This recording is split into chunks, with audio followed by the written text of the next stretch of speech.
High everyone English pro च्यानलमा तपाईँलाई स्वागत छ। आजको क्लासमा हामीले दैनिक बोलिने इङ्ग्लिस फ्रेजेसको प्र्याक्टिस गर्नेछौँ।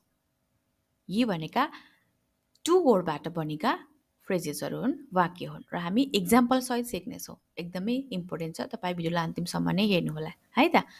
Let's get started. पहिलो छ फर स्योर। फर स्योर पक्का अथवा निश्चित रूपमा, तपाईँले पक्का अथवा निश्चित रूपमा भनेर बोल्नु पर्यो भने चाहिँ for sure. For sure. Example, no one knows for sure what happened. No one knows for sure what happened. यो पक्का छ कि कसैलाई थाहा छैन के भएको हो। यो पक्का छ कि कसैलाई थाहा छैन के भएको हो। No one knows for sure what happened. अर्को छ एज इफ। एज इफ भनेको जस्तो कि, मानौ भन्ने हुन्छ होइन, जस्तो कि अथवा मानौ, एज इफ। इक्जाम्पल हेरौँ, he treats me as if I am his enemy.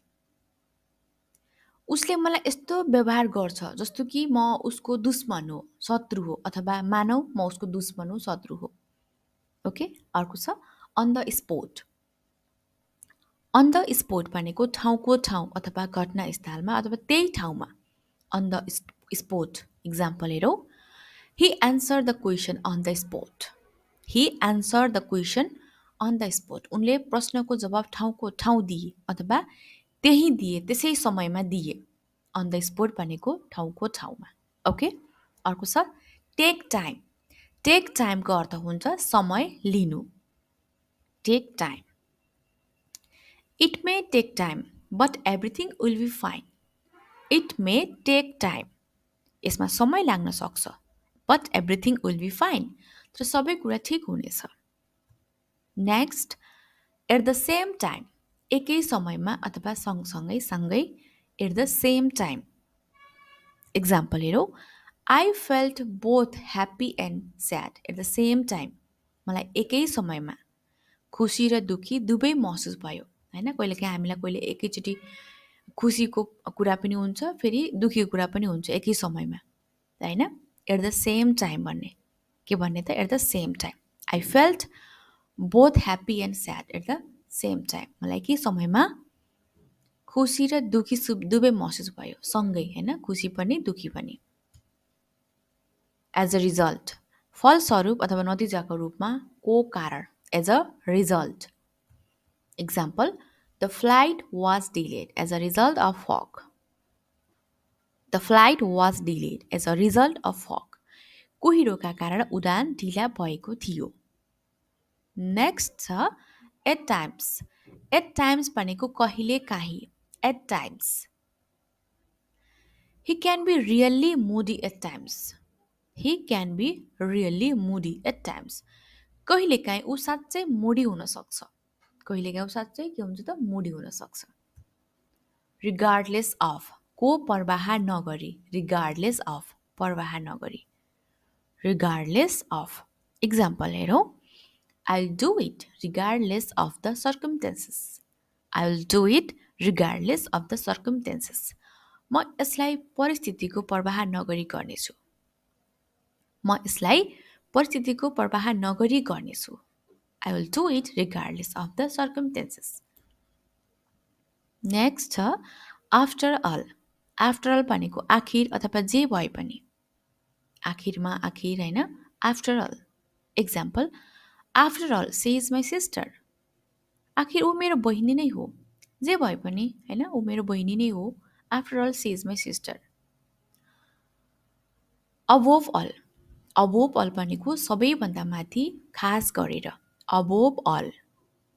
Example, Ryan is hard working, cheerful and above all honest. Rian is hardworking, cheerful and above all honest. Riyan मेहनती, हँसिलो र सबैभन्दा माथि के छ त, इमान्दार छ होइन। रियान के छ त, मेहनती छ, हार्डवर्किङ, हँसिलो, चियरफुल र एन्ड अबोभ अल, सबैभन्दा माथि के छ त, ऊ अनेस्ट छ, इमान्दार छ।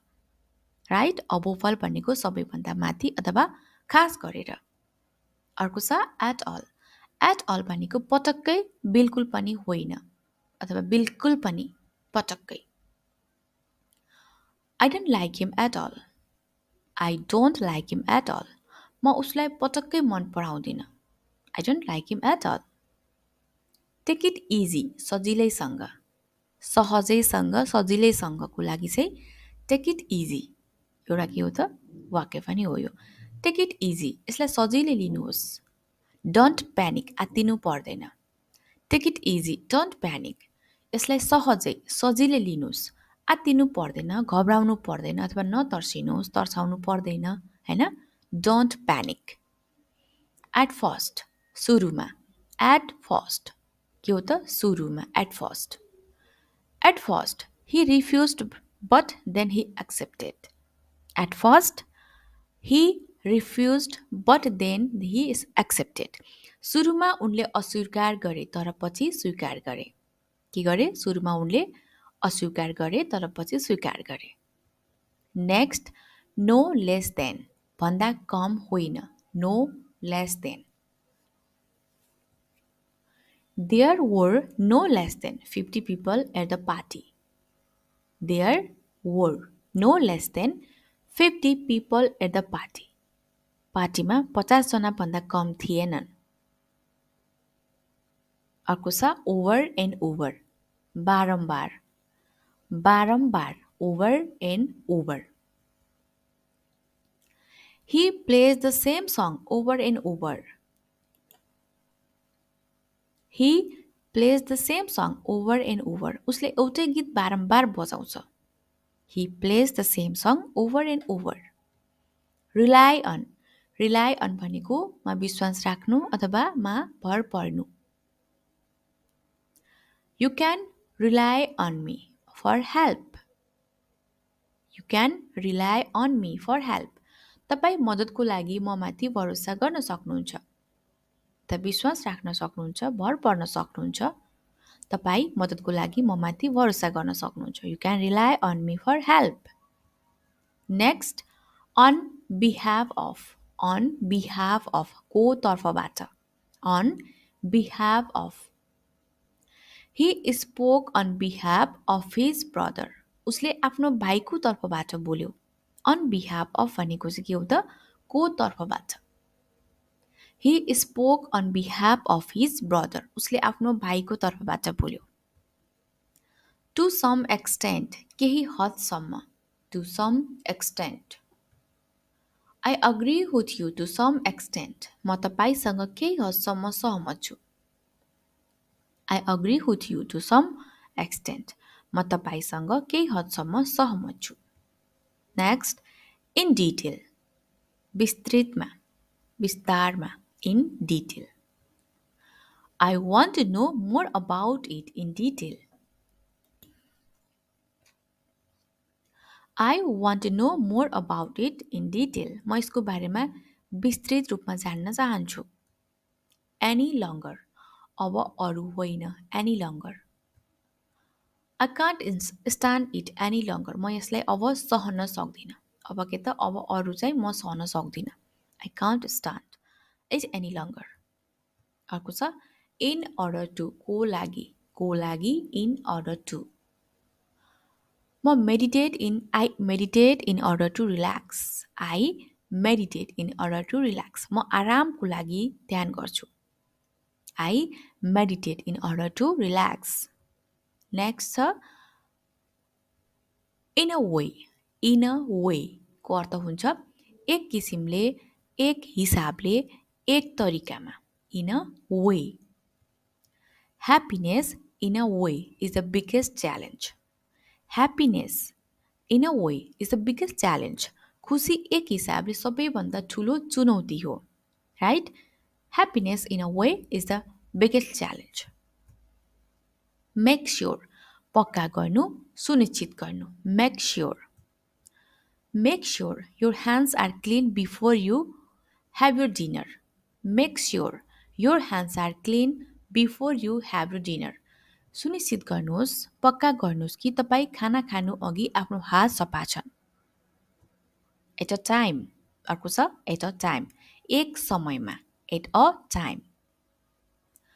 Do one thing at a time and do it well. Do one thing at a time and do it well एक समयमा एक काम गर र यो राम्रोसँग do one thing at a time and do it well एक समयमा एक काम गर र यो राम्रोसँग गर अर्को छ एज युजुअल सधैँ जस्तै एज युजुअल सधैँ चाहिँ I got up at 6 in the morning as usual. I got up at 6 in the morning as usual. म सधैँ जस्तै बिहान 6 बजे उठेँ. Next, all of a sudden. All of a sudden. एक्कासी अचानक. He became serious all of a sudden. He became serious all of a sudden. ऊ अचानक गम्भीर भयो. ऊ एक्कासी के भयो त गम्भीर भयो. नेक्स्ट छ ड्यू टु कारणले due to He had to retire due to ill health. He had to retire due to ill health. अस्वस्थका कारण उनले सेवाबाट अवकाश लिनु पर्यो. नेक्स्ट छ एट लास्ट अन्तिममा आखिरमा at last. At last his dreams was fulfilled. At last his dreams was fulfilled. आखिरमा उसको सपना पूरा भयो. all over again फेरि सबै फेरि फेरि पनि सबै all over again. Please do it all over again. कृपया यो सबै फेरि गर्नुहोस्. Please do it all over again. Figure out पत्ता लगाउनु हिसाब लगाउनु figure out figure out. We must figure out how to solve the problem. We must figure out how to solve the problem. हामीले यो पत्ता लगाउनु पर्छ कि समस्याको कसरी सल्भ गर्ने. We must figure out how to solve the problem. All in all, सबैमा समग्रमा.